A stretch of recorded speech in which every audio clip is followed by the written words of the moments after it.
Today was day one of the Matlanga inquiry into the allegations that General Mchunu dropped to the nation in July 2023. Now, I'm going to be going over what happened today. It was day one, and I'm going to be recapping everything that you need to know.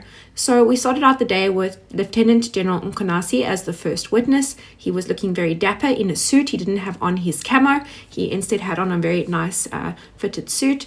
And he started out by going through his extensive police history. He was in the SAPS from 1993, and he moved from post to post. Lieutenant General Mchunu then went on for about an hour explaining how the political task team was set up. This political killings task team is very important, and it is the elite unit of the SAPS. It is essentially the cream of the crop with regards to intelligence gathering, which he referred to as the heartbeat, which many of the other units do not have. Data analysis, for example, you can monitor where all the criminals' cell phones are, how members of a syndicate are interacting with each other, as well as combat readiness. This was essentially a professional multidisciplinary team funded and approved at the very top levels of government. Now, this is important because later on we would hear something else about the allegations against disgraced police minister Senzo Mchunu, and how he just disbanded this. This goes against everything of how the organization from the top levels of government and cabinet on how this unit was set up. We know that it was well funded and that this budget included everything from travel, accommodation, workspaces, computers, and even vehicles. And cabinet signed off on the plan. This means that this wasn't just some sort of side project. It was an official high-level operation to work on political assassinations. General Mchunu spoke about the political assassinations in KZN, as well as those at Fort Hare in the Eastern Cape, and that if this team was illegal, effective, and basically doing their job, as well as government-backed, why were they shut down? That is the question why we want to know. We also heard that it was extremely successful in prosecutions, that the prosecution rate out of the evidence that this unit gathered was much higher than in other places in the country or by other units. So like I said earlier, this is the cream of the crop. Now, we also learned that this unit did not just operate in KZN. KZN might have been where it started or where it originated because of political killings, often between members of the same party, but it evolved to, for example, the University of Fort Hare, where there were some assassinations there, and then eventually to Gauteng. And here enter Vereniging engineer Armand Swart.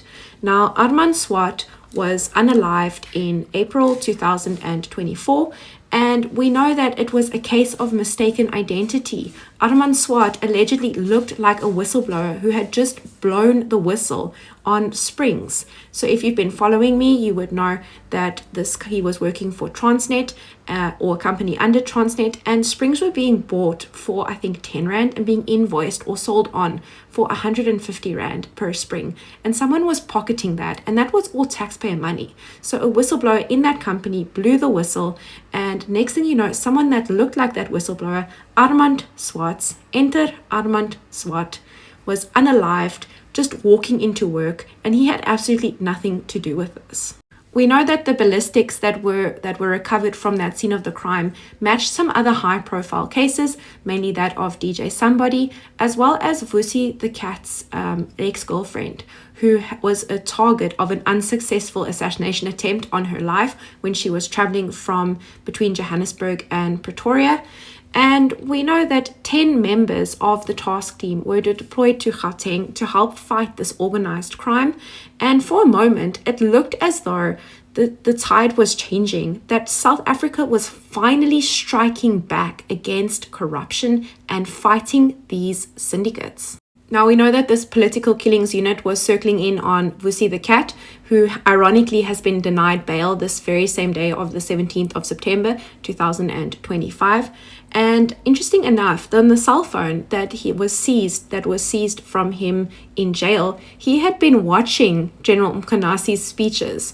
So Vusi the Cat has been spying on General Mchunu from jail. Now, on the 2nd of January 2025, Mchunu, according to his own testimony, received some really shocking news.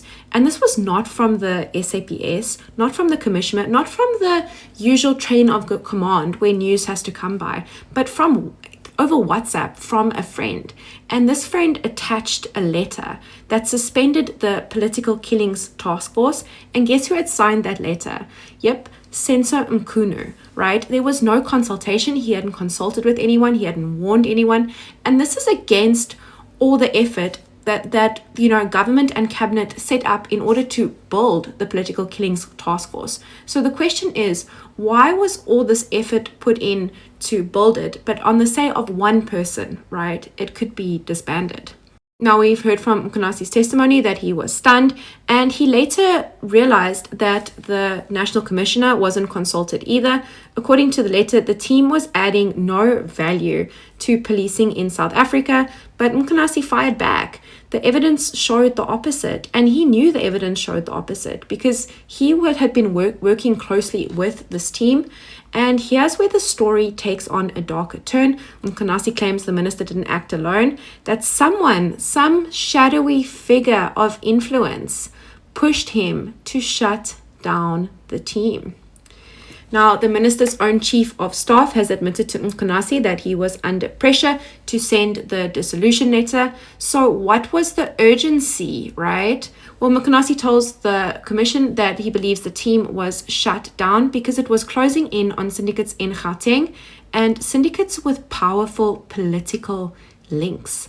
Was the team disbanded to protect the corrupt, or worse, to protect politicians themselves? Now, this saga has deepened to involve the Deputy National Police Commissioner, Shadrack Sibiya, and he has entered the picture now. Now, General Mchunu testified that Sibiya ordered 121 dockets to be removed from the political killings task team. That's a lot of cases. These were active investigations. They were allegedly very critical cases. They involved high-profile individuals. And Sibiya has since been suspended. But those 121 dockets, they were left in limbo. And they are still families waiting for answers, communities that have been left vulnerable. There's justice that has not been served in those 121 dockets. Now, Mchunu says the police only contacted one family to inform them about this. The rest were abandoned. Imagine losing a loved one, knowing that the police are on the case, that it's a hit, an assassination, a political killing, and then this case simply vanishes and the police don't even contact you to tell them that they are no longer investigating. You cannot even make this stuff up. So the commission will now have to deal with the most explosive allegations of the evidence. Mchunu is in the hot seat tomorrow. He continues on day 2. But according to him, the suspended police minister, Senzo Mchunu, he acted without consulting SAPS leadership. He ignored cabinet's approval of the task team. If it makes sense, if cabinet approved something, they should only really be the ones to sort of, undo it, if that makes sense.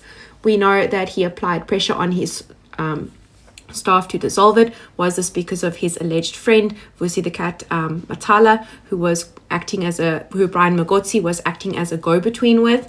And he possibly acted under the influence of powerful political syndicates. This leaves Mchunu with some serious questions to answer. Who advised him to dissolve the task team? Why were the SAPS leaders left in the dark? Why didn't he consult with all the committees? And what happened to the 121 dockets? And most importantly, whose interests were he protecting? So this case is just not just about one police unit. It's about whether South Africa has the courage to confront the syndicates that are tearing our democracy apart. We've seen with the unaliving of Bauer van Niekerk, if you are a good person in South Africa, if you choose integrity, then it puts your life on the line. Now, I will be watching tomorrow. That continues on Thursday. And if you like these recaps, consider giving me a like, a follow, and comment below what your opinion on this whole saga is.